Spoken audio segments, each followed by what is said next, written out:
Bom, olá a todos. Então nessa aula eu vou falar um pouquinho sobre CSS3. Só relembrando o que a gente viu nos episódios anteriores, que foi no último vídeo. CSS representa a folha de estilo em cascata, representa a aparência de páginas da web, que é o conceito de você separar a aparência do conteúdo de um website. E nos últimos anos muito tem se falado sobre o chamado CSS3. Então, do CSS3, ele trouxe algumas vantagens para a implementação. Primeiramente, ele permite selecionar o primeiro e último elemento de uma página, selecionar elementos pares ou ímpares, selecionar elementos específicos de um determinado grupo de elementos. Por exemplo, eu quero aplicar um estilo só o primeiro e o último parágrafo, elementos da tag P de uma div com ID tal. Então, com CSS3, vocês viram que eu tô com dificuldade de falar CSS3, ok, agora fechou CSS3. Então, além disso, CSS3, ele permite a inserção de gradiente em texto em elementos, bordas arredondadas, sombras em textos em elementos, manipulação de opacidade, controle de rotação, controle de perspectiva, animações, estruturação independente da posição do código HTML. Isso é bem interessante. Então, tudo isso vocês encontram na documentação oficial no W3C, ok? Bom, então vamos dar uns exemplos aqui do que é possível fazer com o CSS3. O primeiro deles é o chamado efeito gradiente, ou também conhecido como degradê. É o efeito de transição de uma cor para outra. Isso antigamente era feito com imagens, agora se pode fazer isso com CSS. E a grande dificuldade disso, aqui nós temos um exemplo aqui nesse código a seguir, a propriedade responsável por isso é a traço linear traço gradiente. O problema é que cada navegador ele implementa de uma maneira diferente isso, então você precisa fazer diferentes implementações para cada navegador.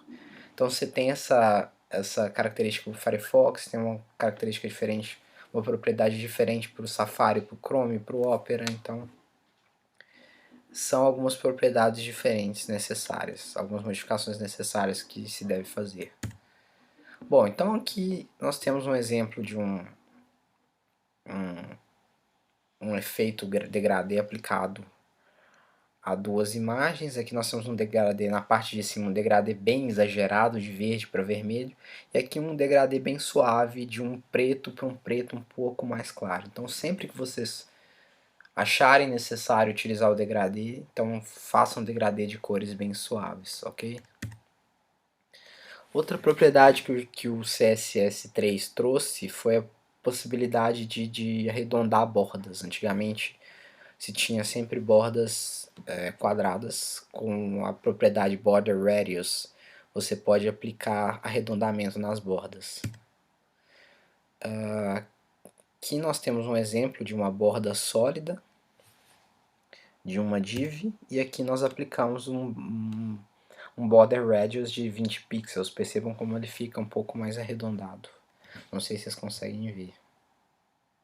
Fica um pouco mais arredondado. Outra propriedade interessante que o CSS3 trouxe foi a possibilidade de inserir sombras em textos. Então, isso é bem interessante. Você vai usar a propriedade Text Shadow e ela permite a inserção de sombras em textos. Você também pode inserir sombras em divs com a propriedade Box Shadow. Funciona da mesma forma que o Text Shadow, só que para divs, por exemplo. CSS3 também permite efeitos de animação e transição com a propriedade WebKit Transition. Então, por exemplo, aqui nós estamos aplicando um efeito que quando você passa o mouse, que é a propriedade aHover, sobre um link, então ele durante 0.5 segundos, ou seja, metade de um segundo, ele vai adotar a cor preta. Então é um efeito bem legal, são características bem interessantes que o CSS3 trouxe. Ele trouxe novas formas de declarar cores, como por exemplo o padrão RGB. E além disso, ele trouxe o chamado canal alfa, que permite transparência. Então aqui no exemplo, nós temos uma... Era para ser uma div vermelha, mas nós estamos aplicando uma propriedade de transparência de 0,25%. Ou seja, você está vendo só 25% da cor vermelha. Então, para declarar, você vai usar o background color e RGBA. Então, sendo que o primeiro elemento é o nível de vermelho, o nível de verde, o nível de azul e o nível de transparência que você quer. Bem interessante. CSS3 também permite que você faça, você embuta, não sei se essa palavra existe, faça inserção de fontes diretamente no código do seu website, com a propriedade font face. E é legal que os ícones do Bootstrap eles funcionam como se fossem fontes, então por isso que eles funcionam de maneira tão interessante. Então aqui nós estamos inserindo a fonte helvética. Lembrando que a helvética é uma fonte paga, então se você quiser fazer a inserção dela, você tem que comprá-la. Para embuti-la, você usa fonte face, declara a família e declara a origem, onde que está o arquivo da fonte, ok? E aí você pode declarar ela normalmente no seu código. E aí nós vemos a diferença do uso dessas fontes. Bom, seletores. Os seletores eles são o que a gente chama de a alma do CSS.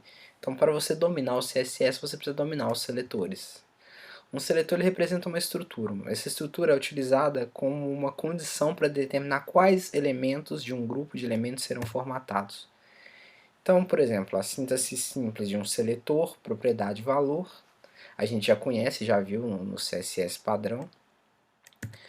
Só que na aula padrão, que por exemplo, se eu quero aplicar uma propriedade ao body, eu coloco o seletor do body e aplico a propriedade a ele. Só que o CSS3 trouxe novas possibilidades. Ele permite que você apresente um grupo diferente. Aqui eu tenho uma lista de possibilidades de uso dos seletores no CSS3. Eu vou citar como exemplo aqui, ó, eu posso aplicar um elemento específico. Eu posso aplicar uma propriedade, um elemento específico. Eu posso aplicar um elemento com um atributo cujo valor começa exatamente com a string x. Então, são várias novas possibilidades que se pode fazer com CSS3. Então, se você quiser saber mais, eu recomendo o site do dinossauro dos CSS, que é o Major. Eu tenho até o livro dele aqui, que é uma fonte de referência. Fundamentos do HTML5 e do CSS3. E isso é tudo. Muito obrigado pela atenção.